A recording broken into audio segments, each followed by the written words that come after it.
delante del Señor. Qué bueno verle. La verdad es una bendición de nuestro Dios el poder estar juntos, el poder verle. Y me gustaría que me acompañara, por favor, con sus Biblias al libro de Hechos, capítulo 20.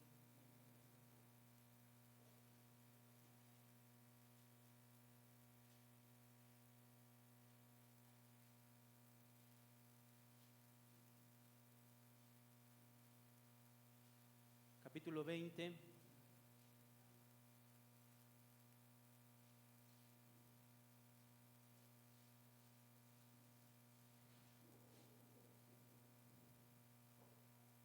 Verso 25 al 27.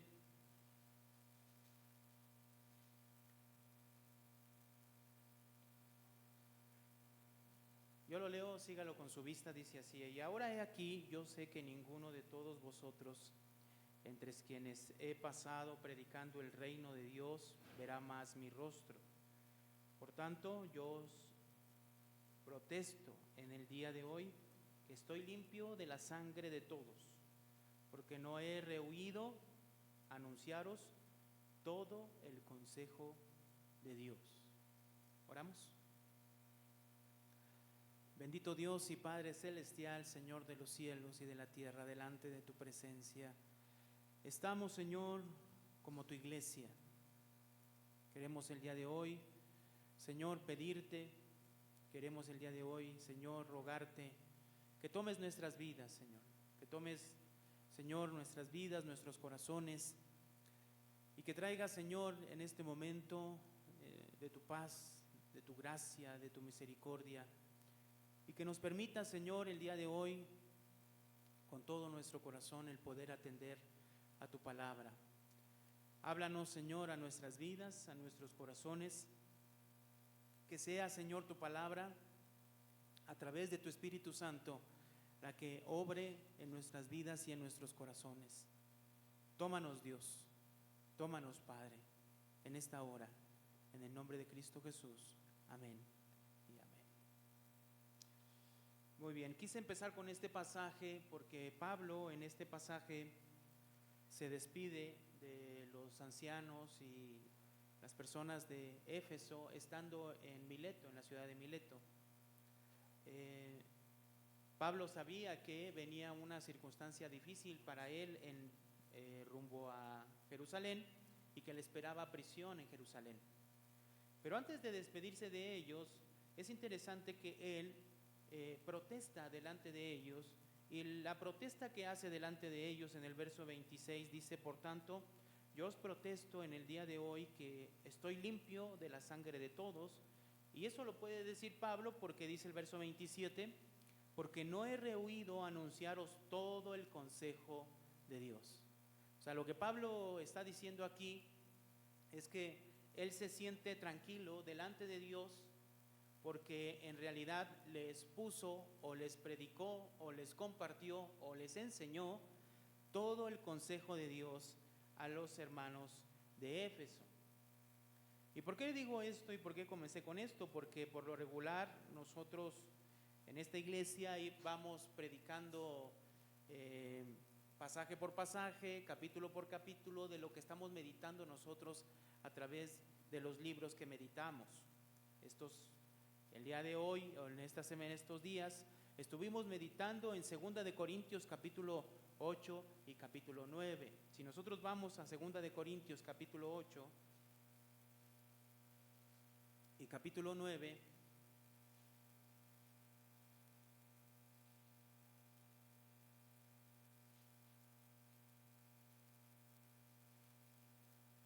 dentro de todo el consejo de parte de Dios de Pablo para los hermanos o las personas, también estaban estos capítulos. Estos capítulos, en el verso 1 dice lo siguiente.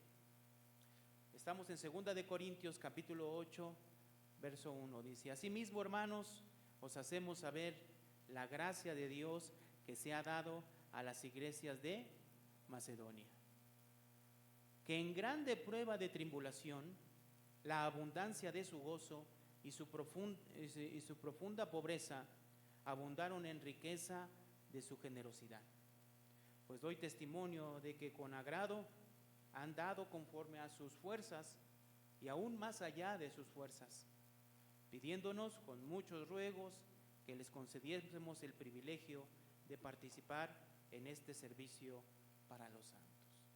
Cuando nosotros vemos el contexto de Segunda de Corintios, Segunda de Corintios es escrito en la región de Macedonia, después de que viene Tito y se encuentra con Tito en la región de Macedonia. Si usted ve el capítulo 7, en el verso 6 dice: pero Dios, que consuela a los humildes, nos consoló con la venida de Tito, y no solo con su venida, sino también con la consolación con que él había sido consolado en cuanto a vosotros, haciéndonos saber vuestro gran afecto, vuestro llanto, vuestra solicitud por mí, de manera que me regocijé aún más. Recordemos que esta carta, hermanos, tiene el sentido, Pablo había tenido problemas con la iglesia de Corinto porque se habían infiltrado dentro de la iglesia personas que enseñaban otro evangelio, un evangelio distinto al evangelio que Pablo estaba predicando.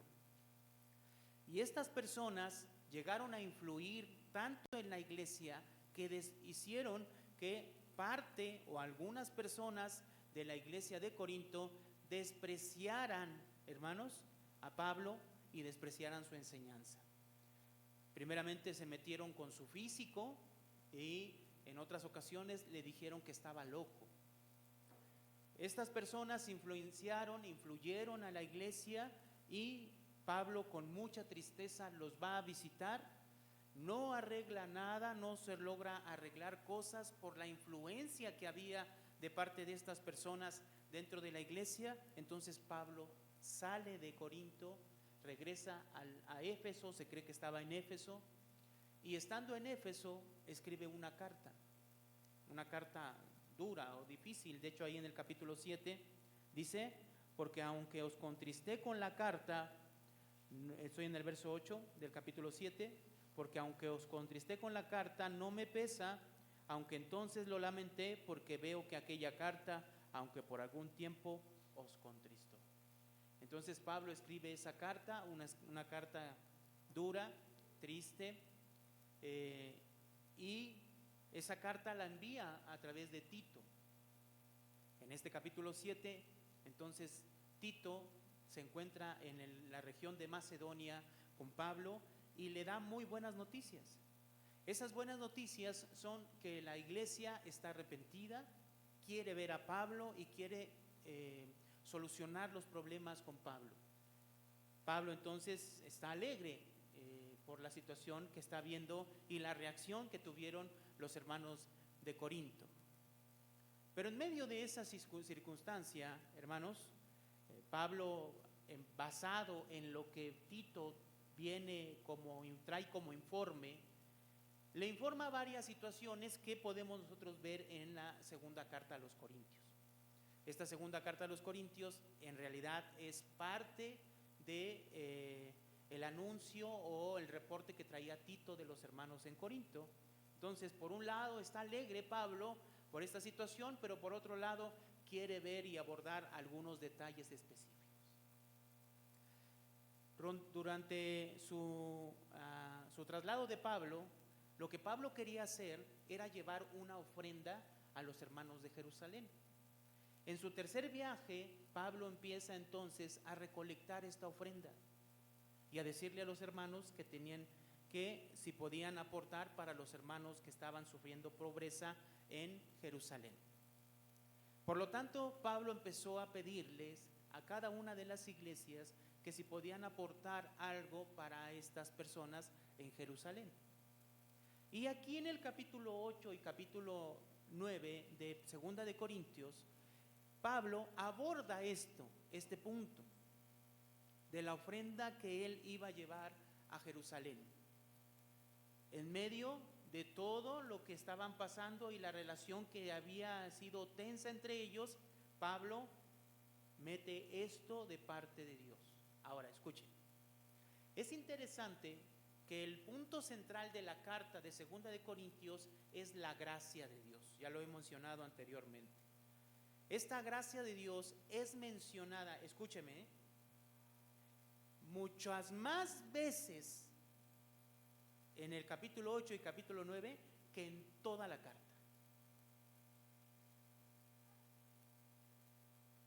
Voy a poner énfasis en esto. ¿Por qué? Porque si en la carta, antes de aquí, se menciona 2 veces, antes del capítulo 8, y después del capítulo 8 se menciona otras 2 veces, y en el capítulo 8 y 9 se menciona 7 veces, entonces quiere decir que Pablo quiere decir algo acerca de la gracia de Dios. Ahora, es importante cómo empieza Pablo en el capítulo 8. Dice: asimismo, hermanos, os hacemos saber que la gracia de Dios, os hacemos saber la gracia de Dios que se ha dado a las iglesias ¿de qué? Pablo comienza hablando que hay una gracia que se dio a las iglesias de Macedonia. Ahora, no quiero tomarme unos minutos para explicar brevemente acerca de la gracia que Pablo había dicho en los capítulos anteriores. ¿Qué es la gracia de Dios que Pablo está mencionando?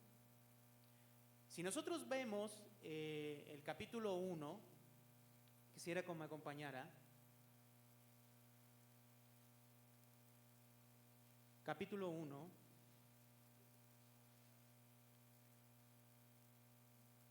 En el verso 1 dice así, en el verso 3 dice así: bendito sea el Dios y Padre de nuestro Señor Jesucristo, Padre de misericordias y Dios ¿de qué? De toda consolación. Dice el verso 4: el cual nos consuela en todas nuestras tribulaciones, para que podamos también nosotros consolar a los que están en cualquier tribulación, por medio de la consolación con que nosotros somos consolados. ¿Por quién? Por Dios. Pablo comienza la carta hablando de la consolación de parte de Dios. Esta consolación yo ya la expliqué hace aproximadamente una semana y media, ¿sí? La consolación a que se refiere Pablo aquí, aunque es una consolación que nosotros todos buscamos, donde Dios puede en cierta manera consolar, aliviar, dar alivio de nuestras necesidades y tribulaciones, la consolación con la que menciona aquí no está hablando de una consolación en la cual termina en el momento en el que se termina el problema o la tribulación o la circunstancia. No es así. De hecho, la consolación con la que somos consolados de parte de Dios lo dice en el verso 5. Dice: porque de la manera que abundan en nosotros las aflicciones de Cristo, así abunda también por el mismo Cristo que. Entonces, la consolación con la que somos consolados por el Dios de consolación es por medio de la consolación de Cristo. Y la consolación de Cristo no es otra cosa que el perdón de nuestros pecados. Si nosotros vamos rápidamente a Isaías capítulo 40, Isaías capítulo 40, mire cómo empieza la parte de Isaías donde menciona acerca de la restauración, de la salvación. Isaías tiene 2 divisiones muy claras. Del 1 al 39 habla del juicio y el juicio por el pecado del pueblo. Pero del capítulo 40 al capítulo 66 habla acerca de la restauración. Dios va a salvar. Pero esa salvación, mire cómo comienza y cómo lo dice en el verso 1 y 2. Capítulo 40, 1 y 2 dice: consolaos, consolaos, pueblo mío, dice vuestro Dios. Hablad al corazón de Jerusalén y decidle a voces que su tiempo es ya cumplido, que su pecado es perdonado, que doble ha recibido de la mano de Jehová por todos sus pecados. Entonces, el perdón de pecados, la salvación que iba a traer Dios a través del perdón de pecados, a través del Mesías, la Biblia, Dios lo menciona como consolación. Ahora, no debemos de nosotros malentender esto. No es que Dios no consuele nuestros corazones y nuestras vidas de las tribulaciones que vienen a nosotros. No, al contrario, lo hace. Ahora, el punto es entender cómo lo hace.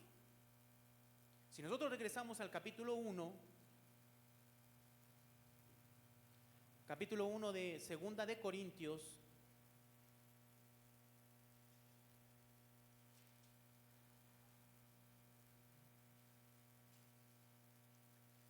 ya vimos que presenta a un Dios de consolación que nos consuela en todas nuestras tribulaciones, pero que esa consolación con que nos consuela a nosotros es por medio de la consolación de Cristo. En otras palabras, es a través del perdón de nuestros pecados, ¿cierto? Pero nosotros tenemos que entender de qué manera se aplica esa consolación a nosotros, de manera real, en nuestras vidas. Puesto que estamos nosotros, en cierta manera, en ocasiones atribulados, y viene tribulación a nuestras vidas, eso no lo podemos negar. Entonces en el verso 8 dice lo siguiente: porque hermanos, no queremos que ignoréis acerca de nuestra tribulación que nos sobrevino en Asia, porque fuimos abrumados sobremanera más allá de nuestras fuerzas, de tal modo que aún perdimos la esperanza de ¿qué? De conservar la vida. Entonces vinieron situaciones difíciles a la vida de Pablo. Verso 9: pero tuvimos en nosotros mismos sentencia de muerte. ¿Para qué? Para que no confiésemos en nosotros mismos, sino en Dios que resucita a los muertos. Por lo tanto, nosotros tenemos que entender a qué se refiere Pablo. En la semana yo estaba con unos hermanos reunidos, estábamos viendo este pasaje y yo les preguntaba en dónde estaba el corazón de Pablo, entonces dónde estaba la confianza de Pablo para poder soportar todo lo que vino a su vida, incluso el estar ya consciente de que él iba a morir. Dice que estaba en Dios, pero un Dios que ¿qué? Que resucita a los muertos. Entonces aquí el punto es entender a qué se refiere Pablo con esa resurrección de los muertos. Cuando yo le preguntaba a los hermanos, ellos me decían, es que Pablo sabía que tenía un Dios que resucitaba a los muertos, o sea que si en ese momento era muerto por los romanos o por cualquier persona, entonces Dios lo podía resucitar. Y yo le dije, error. Pablo no se refiere a eso.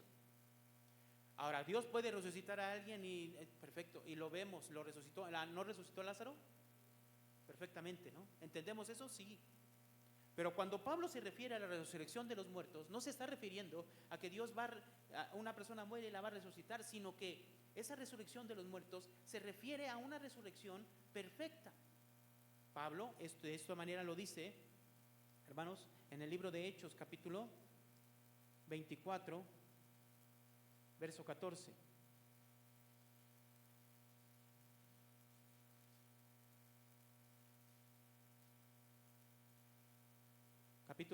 Hechos capítulo 24, verso 14 dice: pero en esto confieso que según el camino que ellos llaman herejía, así sirvo a Dios de mis padres, creyendo todas las cosas que en la ley y los profetas están escritas.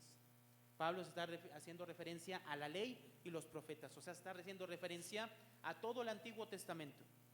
Todo el Antiguo Testamento habla de algo, según él, Pablo, dice verso 15, teniendo esperanza en Dios, la cual ellos también abrigan, de que ha de haber, ¿qué, hermano?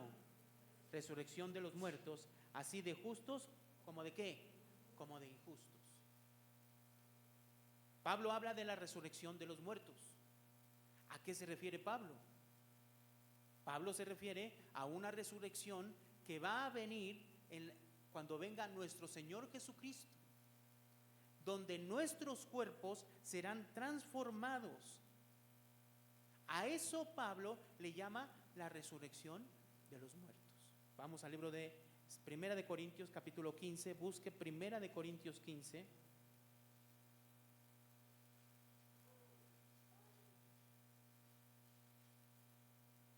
Verso 20.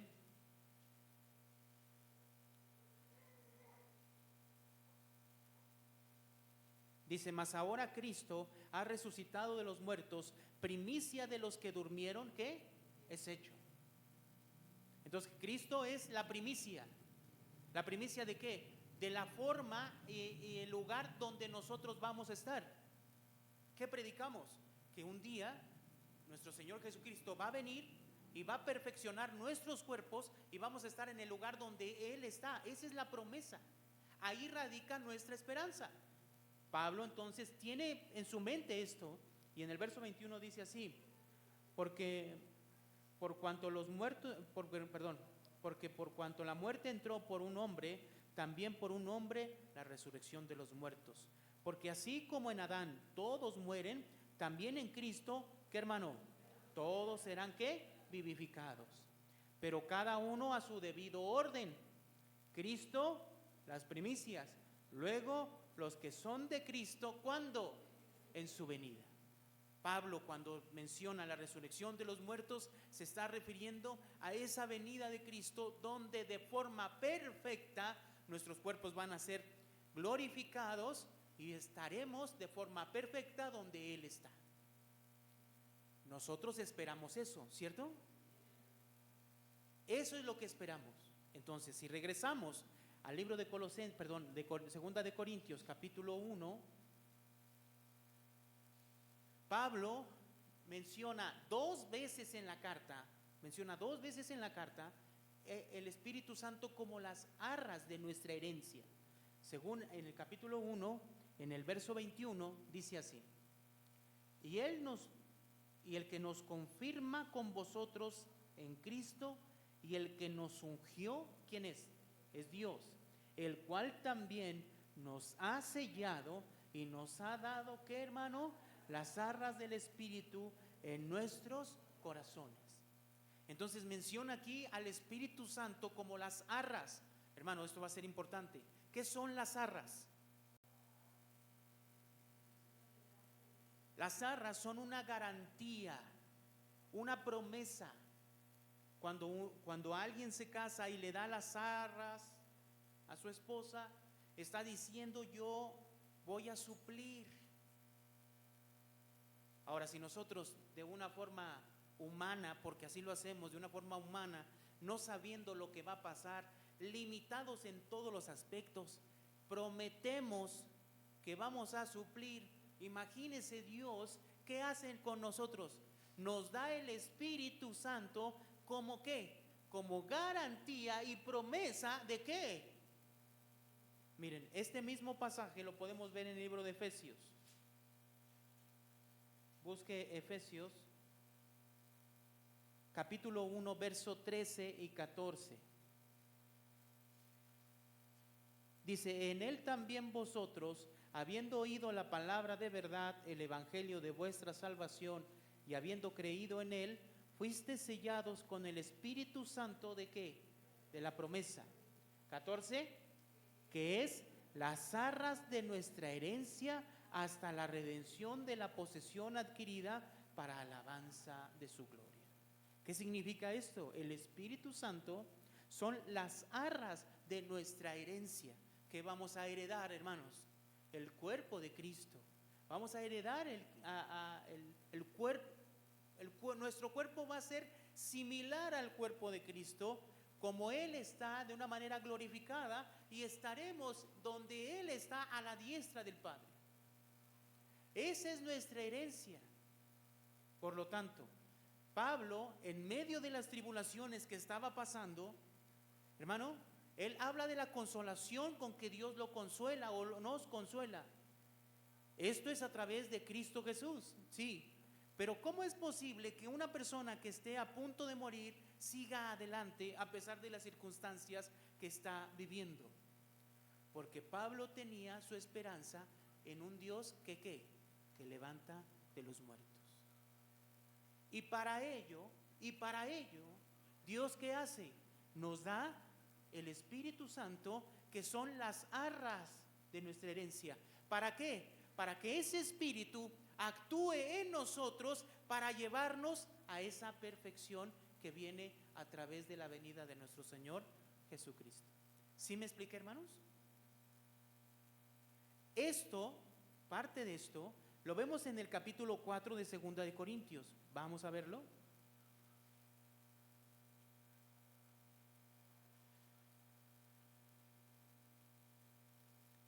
capítulo 4, verso 14. Miren lo que dice aquí. Sabiendo que el que resucitó al Señor Jesús, a nosotros también, ¿qué hermano?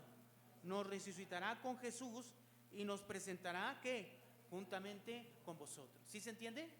Pablo explica esto de una manera más profunda. Ya lo hemos explicado en las predicaciones anteriores. Ahora lo que estamos haciendo es viendo cuál es la gracia que presenta Pablo. Pablo presenta una gracia que no es momentánea, una consolación que no es momentánea, sino que nos garantiza un mejor lugar, un lugar perfecto donde este cuerpo que sufre ya no va a sufrir más. Un lugar donde estaremos plenamente en perfección con nuestro Dios. Ahí, a ese lugar es donde nos dirigimos y en donde tenemos nuestra esperanza. Para ello, Dios pone su Espíritu en nosotros como garantía de que vamos a llegar. Y va a obrar en nosotros para que lleguemos. ¿Qué hace ese Espíritu? Nos da fortaleza, nos habla, nos redarguye, nos exhorta, reprende, anima, nos lleva a través de la palabra para que vayamos y sigamos a pesar de las aflicciones que tenemos. Dice el verso 15: porque todas estas cosas padecemos por amor a vosotros, para que abundando la gracia por medio de muchos, la acción de gracia sobreabunde para la gloria de Dios. Por tanto, verso 16, no desmayamos, antes aunque nuestro hombre exterior se va desgastando, el interior no obstante se renueva. ¿Cuándo, hermano? Día a día. ¿Sí se entiende? Lo que está diciendo es que en medio de las tribulaciones y de las aflicciones, si el Espíritu Santo, la obra de Dios, la gracia de Dios está actuando de tal manera que te está llevando ¿a qué? A esa herencia perfecta en Cristo Jesús. ¿Quién hace esto? Dios. ¿Por medio de quién? De la obra de nuestro Señor Jesucristo y la obra del Espíritu Santo. Verso 17. Porque esta leve tribulación momentánea produce en nosotros un cada vez más excelente y eterno peso de gloria. O sea, las tribulaciones que nos pasan, hermanos, son esas mismas tribulaciones y angustias, ¿a dónde nos llevan? A la gloria. 18. No mirando nosotros las cosas que no se ven, sino las que se ven, sino las que no se ven, pues las cosas que se ven son temporales, pero las que no se ven, ¿qué? Son eternas. Ahora, capítulo 5, verso 1. Porque sabiendo que si nuestra morada terrestre, este tabernáculo se deshiciere, o sea, ¿de qué está hablando esta morada terrestre? Está hablando de nuestro cuerpo. Se deshiciere, dice, tenemos en Dios, ¿qué? Un edificio, una casa, no hecha de mano, eterna, ¿dónde? En los cielos. ¿Sí, hermanos? ¿Qué nos espera? La transformación de nuestros cuerpos, algo eterno, no momentáneo. Verso 2. Y por esto también gemimos, deseando ser revestidos de aquella nuestra habitación celestial. ¿Sí, hermanos? O sea, ¿qué buscamos? ¿Por qué estamos aquí? Queremos estar en ese lugar donde se nos ha prometido, ¿no? Verso 3. Pues así seremos hallados vestidos y no desnudos, porque asimismo los que estamos en este tabernáculo gemimos con angustia, porque no quisiéramos ser desnudados, sino revestidos, para que lo mortal sea absorbido por la vida. Mas el que nos hizo para esto mismo es Dios, que nos ha dado, ¿qué, hermano? ¿Sí me explico? ¿Qué garantiza que nosotros vamos a ser transformados en ese hombre celestial, con un cuerpo celestial y en el lugar donde Jesús está? ¿Qué, hermano? ¿Qué garantiza eso? Nosotros no, es el Espíritu Santo de Dios. Verso 6. Así que vivimos confiados siempre, y sabiendo que entre tanto que estamos en el cuerpo, estamos ausentes del Señor.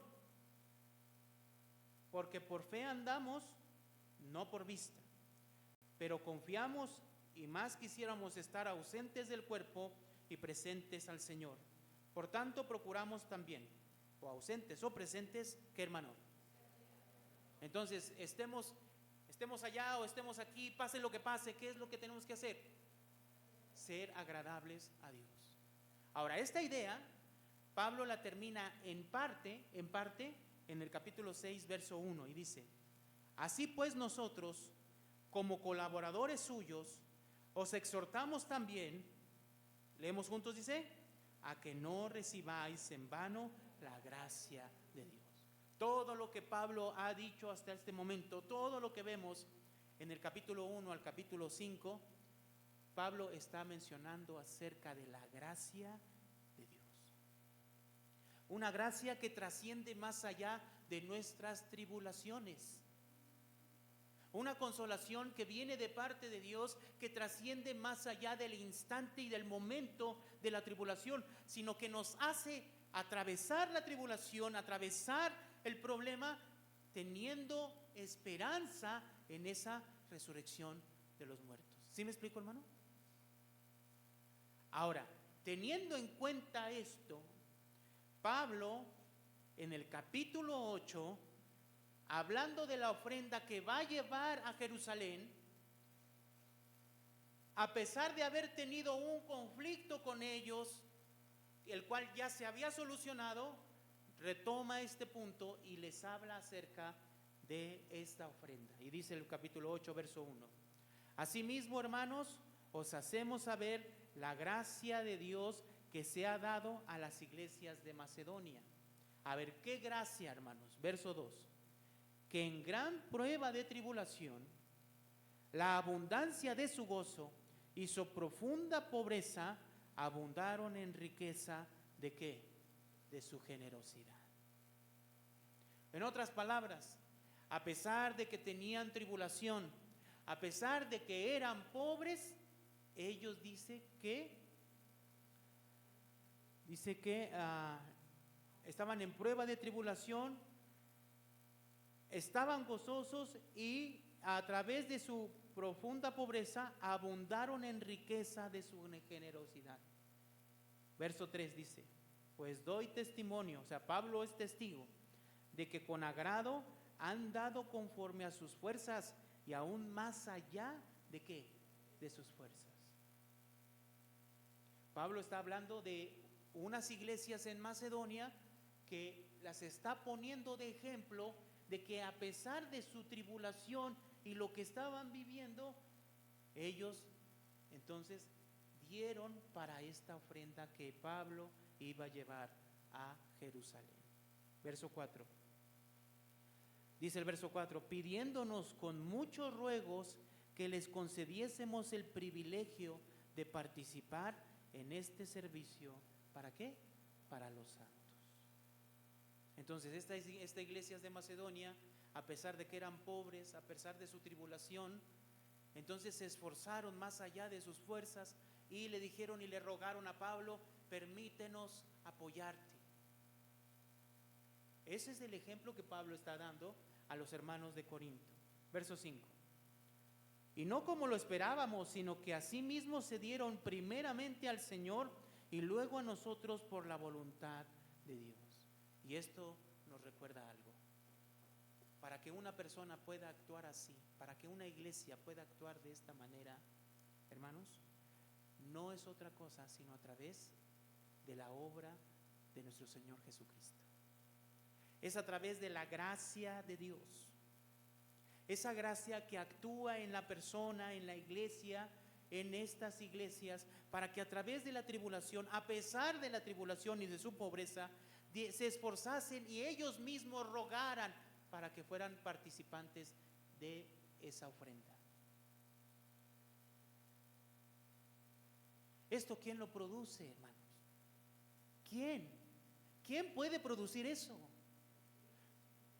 Usted sabe cuántas veces me han reclamado a mí acerca de por qué no predicamos acerca del dar y por qué no les pido dinero y por qué no se pide dinero.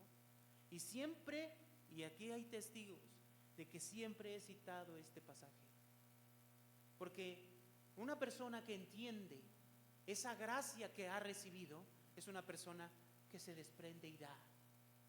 Y prueba de ello es el ejemplo que Pablo está diciendo. Dice el verso 6: De manera que exhortamos a Tito para que tal que como comenzó antes, asimismo acabe también entre vosotros esta obra de ¿qué? De gracia. Porque el dar es parte de la gracia de Dios. ¿Sí me explico, hermanos?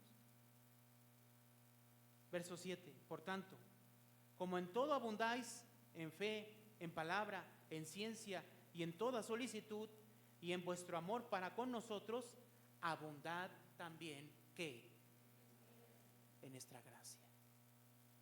Porque es parte de la gracia de Dios el que podamos dar, el que se pueda dar, es parte. Ahora, tanto es parte, dice el capítulo 8, verso 8, dice, no hablo como quien manda, o sea, Pablo no les está mandando esto, sino para poner a prueba por medio de la diligencia de otros, también la sinceridad de vuestro amor, ¿qué? Vuestro. Pablo entonces, ¿qué está haciendo? No les está diciendo ni les está exigiendo. ¿Ya ven, hermanos? ¿Ya ven? Vuelvo a decirlo, ¿ya ven? No es una exigencia, no es un mandato. Si Pablo fundó la iglesia, más bien les hubiera dicho, ¿saben qué? Ustedes tienen que dar. Pero no es así. Esto no es un mandato, no les estoy ordenando. Los de Macedonia primero se dieron a Dios y luego se dieron a nosotros. Perfecto. ¿Qué hicieron? Dios convenció sus vidas. Y en esa comunión y relación con Dios, ellos hasta nos rogaron en su pobreza, nosotros queremos dar. Pero no es por fuerza, hermanos. No es por fuerza. Verso 9. Porque ya conocéis la gracia de nuestro Señor Jesucristo, que por amor a vosotros, ¿qué, hermano? Entonces, fíjese cómo empieza Pablo. ¿Qué empieza mencionando? O una vez más, ¿qué menciona? La gracia de Dios. Porque ya conocéis la gracia de nuestro Señor Jesucristo, que por amor a vosotros, ¿qué se hizo? Se hizo pobre, siendo rico, para que vosotros con su pobreza, ¿qué, hermano? Fuésemos enriquecidos. Y yo cuando estaba leyendo este pasaje dije, para no confundir a los hermanos y pensar que ahora tenemos que ser ricos, porque si Jesús se entregó y perdió su pobreza y se encarnó para que nosotros fuésemos ricos, para que no malentendiéramos este pasaje, quise encontrar otro pasaje que nos dijera a qué se está refiriendo este. Y me gustaría que fuéramos ahí al libro de Apocalipsis, capítulo 2, cuando Jesús está hablándole a las 7 iglesias de Apocalipsis. Hay una iglesia que le dice lo siguiente, en el capítulo 2, verso 8, esta iglesia se llama Esmirna, y dice el verso 1, y escribe el ángel de la iglesia a Esmirna, el primero y el postrero, el que estuvo muerto y vivió, dice esto. Verso 9, yo conozco tus obras y tu tribulación y tu pobreza. Pero mire qué dice después. Pero tú eres ¿qué? Rico. Ahora, para Dios, para Jesús, esa iglesia que estaba en tribulación y en pobreza, Jesús le dice, pero tú eres rico. Ahora, entendemos que ellos no eran ricos en el sentido literal, ¿verdad, hermanos? Porque ¿qué eran? Pobres y estaban en tribulación. De hecho, seguimos leyendo y dice, y la blasfemia de los que dicen ser judíos y no lo son, sino sinagoga de Satanás. No temas en nada, le dice en el verso 10, lo que vas a padecer. He aquí, el diablo echará a alguno de vosotros en la cárcel para que seáis probados y tendréis tribulación por 10 días. Sé fiel hasta la muerte y yo te daré la corona de la vida. ¿Qué le está diciendo? Dios ve su realidad, Jesús ve su realidad, y su realidad es tribulación y pobreza. Pero les dice, pero tú eres rico. Miren lo que le dice, pero tú eres rico. Ahora, no les dio dinero, no les dijo, te voy a hacer rico, en unos días vas a salir de la pobreza y todo te va a ir bien. No, incluso les dice que todavía vienen circunstancias difíciles para ellos. Entonces mi pregunta es, ¿en qué son ricos?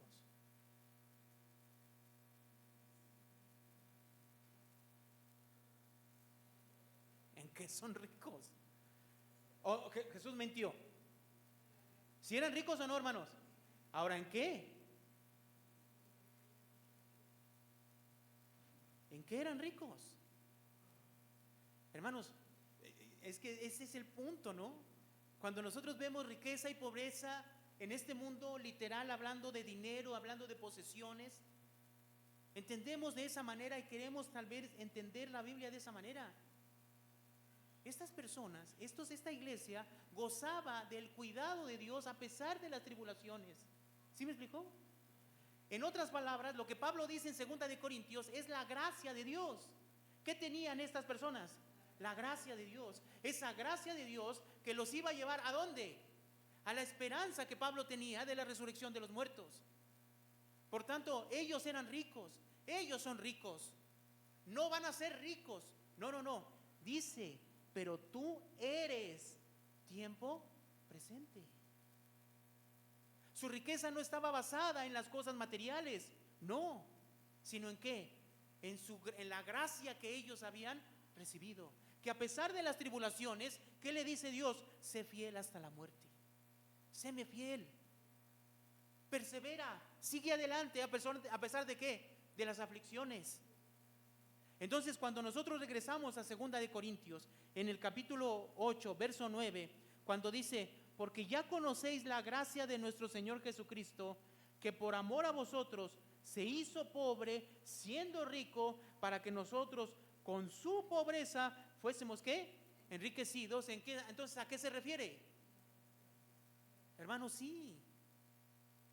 Ahora, yo no dudo que Dios permita riqueza a sus hijos. No lo dudo ni lo descarto, es Dios. Pero lo que sí nos está diciendo aquí es que la obra de nuestro Señor Jesucristo nos enriqueció a nosotros. Entonces aquí podemos nosotros tener diferentes estatus de riqueza, ¿no? Si nos basamos en el dinero, en las posesiones, algunos son más ricos que otros. Pero no se trata de eso. A la iglesia de Esmirna le dijo, tú eres rica. Hermanos, nosotros somos ricos. ¿En qué? En esa gracia que hemos recibido. ¿Cuántas veces ha mencionado la gracia? En el capítulo 1, en el capítulo 8, verso 1 mencionó la gracia. En el capítulo 6 mencionó la gracia. En el capítulo 7 mencionó la gracia. En el verso 9 vuelve a mencionar la gracia. ¿Y por qué la gracia? Porque teniendo nosotros en cuenta esa gracia que hemos recibido, que trasciende más allá del momento y de las circunstancias que estamos viviendo, porque la esperanza que tenemos es algo mucho mejor, hermanos. Porque si tú todavía no entiendes por qué estás aquí y por qué sigues a Cristo, y nos basamos en el momento, en las circunstancias, tú puedes ir a alguien y consolarlo a través de la situación que está pasando, y es lo que podemos hacer. Pero lo interesante de aquí es que cuando nosotros vamos como creyentes a alguien que está pasando alguna tribulación, nuestro concepto de vida es más allá de esta vida. Nuestro concepto de consolación va más allá de esta vida, ¿cierto? Entonces, aunque estemos en tribulación, hermanos, aunque estemos en conflicto, nosotros entendemos que nos espera algo mejor. Y ahí está nuestra esperanza. Por lo tanto, esa esperanza, esa consolación que hemos recibido, esa gracia que hemos recibido, independientemente de las circunstancias, nos hace participar en el dar.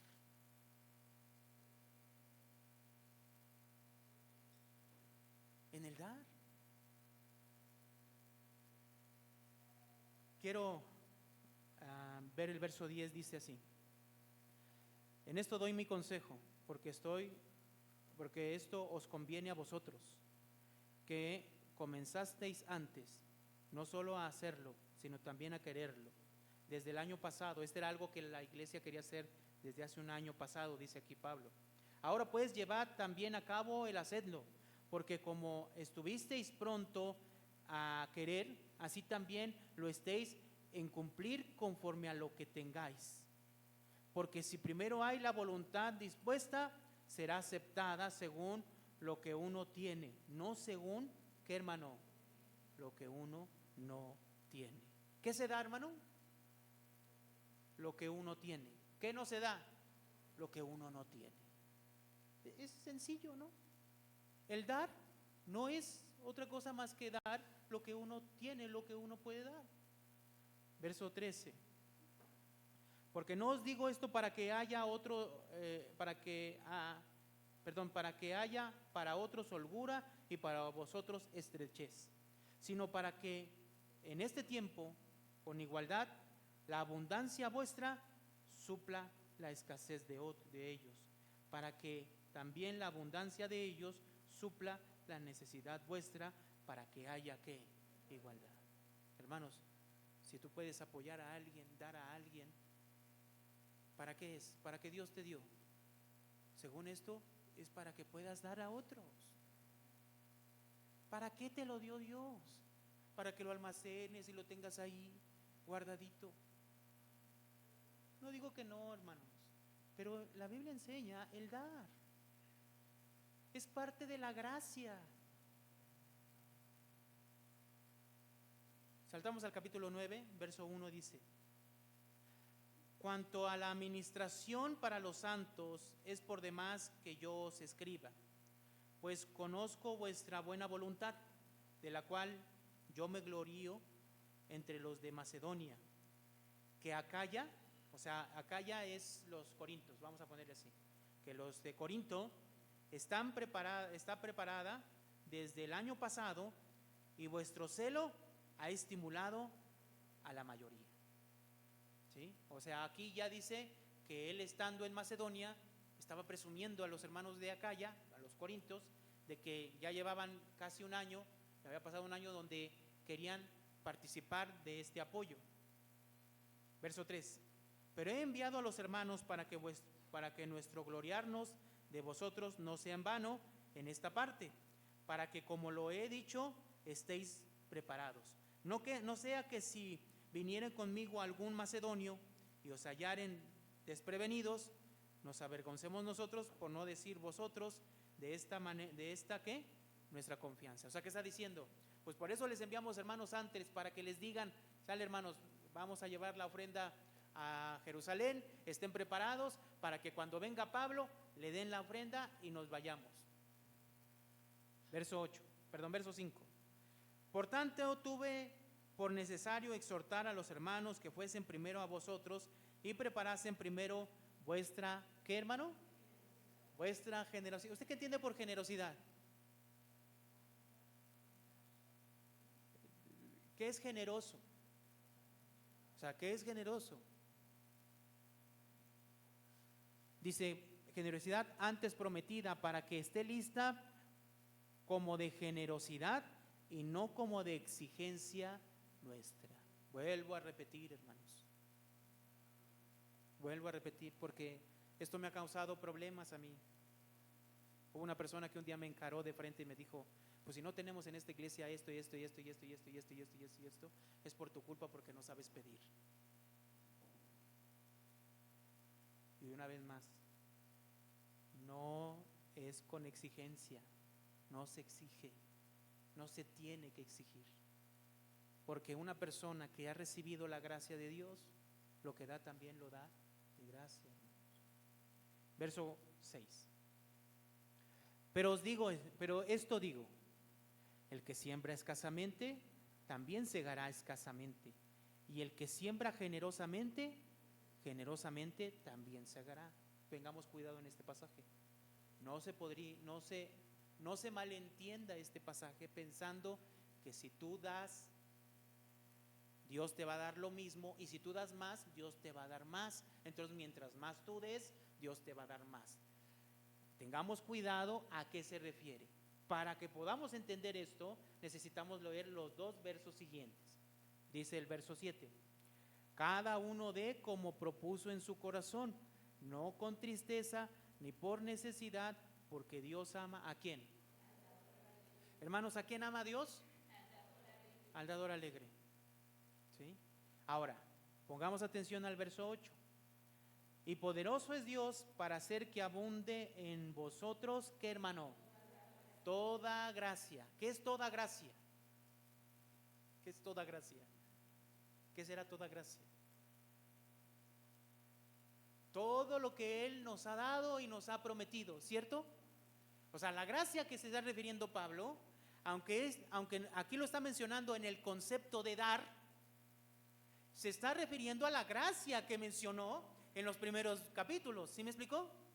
La salvación en Cristo, la consolación en Cristo Jesús, el perdón de nuestros pecados, la obra del Espíritu Santo como promesa de que nosotros vamos a estar en ese lugar con un cuerpo transformado, la resurrección de los muertos, etc.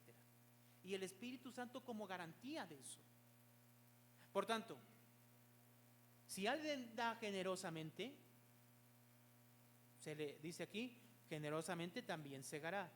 El que dé escasamente también escasamente segará. O sea, al final los dos ciegan. ¿Sí me explicó? Tanto el que dio escasamente como el que dio abundantemente. Entonces, ¿cuál es la declaración de Pablo? Cada uno dé como propuso en su corazón. Nadie le va a exigir, nadie le va a decir cuánto, nadie le va a decir eso.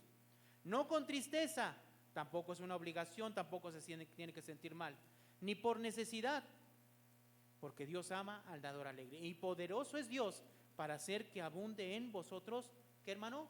Toda gracia. A fin de que, como dice ahí en el verso 8, a fin de que, o sea, la finalidad de qué es, teniendo siempre en todas las cosas, todo, ¿qué, hermano? Lo suficiente. Entonces aquí mi pregunta es, cuando yo veía este pasaje es, ¿cuánto es suficiente para una persona?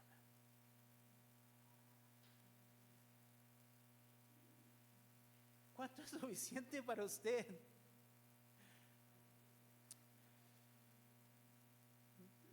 La verdad es que siendo estrictos para una persona nunca es suficiente.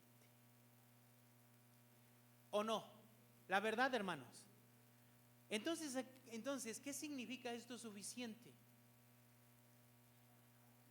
La palabra suficiente, aquí que se tradujo suficiente, es la palabra que se traduce también en el libro de Filipenses como contentamiento. Y ahí cambia un poquito la idea. El estar contentos con lo que tenemos es diferente que teniendo lo suficiente, porque para nosotros lo suficiente nunca llega. Sin en cambio, si ponemos la palabra contentamiento, entonces es diferente. Lo que tienes, estar contento con lo que tienes. Claro que nos gustaría tener siempre ¿qué? Más, pero ¿qué significa esto?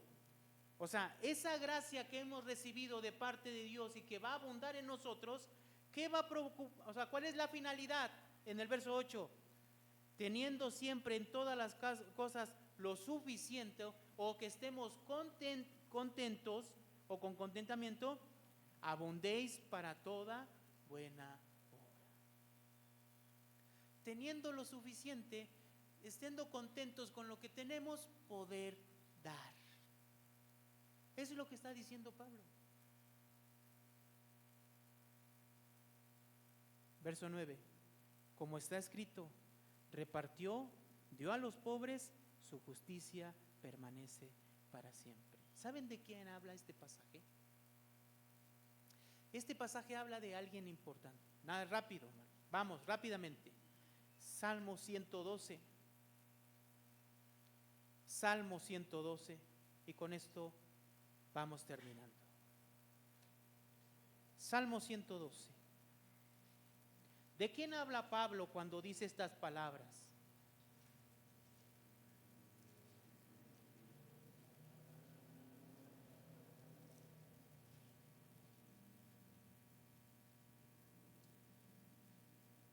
El pasaje que menciona está en el verso 9, dice,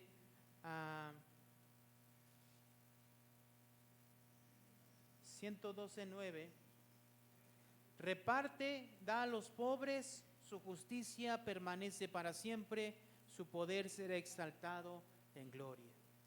¿De quién está hablando este pasaje? Verso 1, leemos juntos, dice: bienaventurado el hombre que teme a Jehová y en sus mandamientos se deleita en gran manera. Según el verso 9, este hombre que teme a Jehová y se deleita en sus mandamientos, ¿qué hace? Reparte, da a los pobres, su justicia permanece para siempre, su poder será exaltado en gloria. ¿Quién es la persona que puede dar? Y da de esta manera. ¿Quién? La persona que teme a Jehová. Hermanos, en esta iglesia existe el dar. ¿Sí? Pero tú puedes dar en esta iglesia, puedes darle también a las personas que están en necesidad. Como tú y como Dios mueva en tu vida y en tu corazón. Debe de ser con generosidad, debe de ser, si tú gustas, en abundancia. Como propusiste en tu corazón, no con tristeza ni por necesidad. Esta iglesia necesita para su mantenimiento y necesita para la obra, sí. Por eso en esta iglesia hablamos del dar, como Dios propuso que tú dieras. Pero da.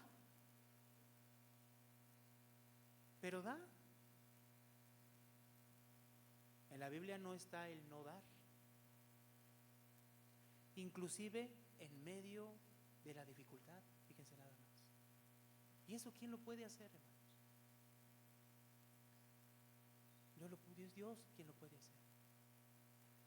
Estemos contentos con lo que tenemos, estemos contentos con lo que Dios nos da, tengamos contentamiento y ayudemos a los demás, ayudemos a la iglesia, ayudemos a los necesitados de la iglesia, ayudemos a las personas que tienen necesidad dentro de la iglesia. ¿Eso quién lo produce? Dios, a través de su gracia que hemos recibido. Esa gracia que trasciende más allá, mucho más allá del momento actual. Si tú estás pasando por alguna situación difícil, recibe el consuelo de Dios, hermano. Que tenemos una esperanza mucho más grande, más allá, que trasciende más allá de este. Pero mientras podamos, ayudémonos en nuestras necesidades unos a otros. Amén, hermanos.